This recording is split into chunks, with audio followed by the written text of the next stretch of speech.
tumeletewa sheria ya usimamizi wa mapato ya mafuta na gesi. Ina vifungu karibu 30. Ina vifungu vidogo na vipengele vidogo karibu 200.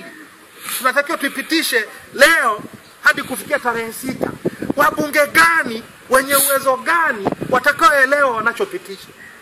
Tumeletewa sheria tunayoambiwa ni ya uwazi na uwajibikaji katika masuala ya mafuta na gesi.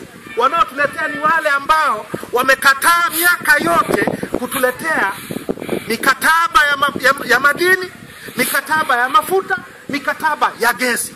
Leo tunaletewa sheria ya dharura inatuambia pitisheni hii, ni jambo zuri, italeta uwazi. Tunauliza, tuna muda wa kuchunguza tuone kama kweli?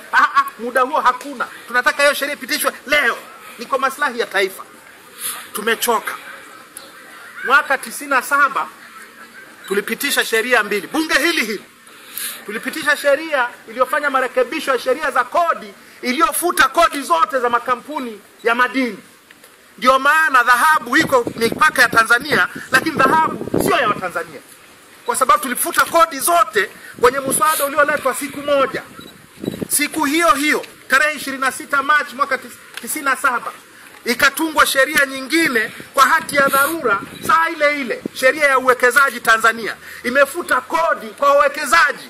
Watu wanakuja hapa wanatajirika, hawalipi kodi kwa sababu sheria ilitungwa siku moja kwa hati ya dharura. Mwaka 98 ikatungwa sheria ya madini kwa hati ya dharura. Tumeingizwa mjini kwenye madini, wanataka watuingize mjini kwenye mafuta na gesi.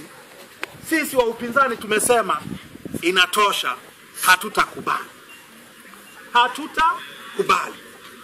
Sasa huo ndio msimamo wetu, na tunaomba Watanzania watuunge mkono kwenye hata Wazanzibari hatujashirikishwa.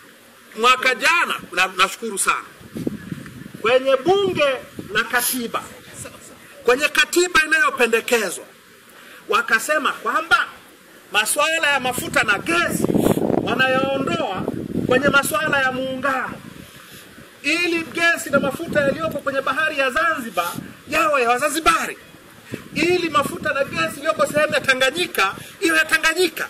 Sio swala la muungano. Mkasome katiba inayopendekezwa. Miswada iliyoletwa hii, mafuta na gesi, ni swala la muungano. Kwa hawa Wazanzibari waliopitisha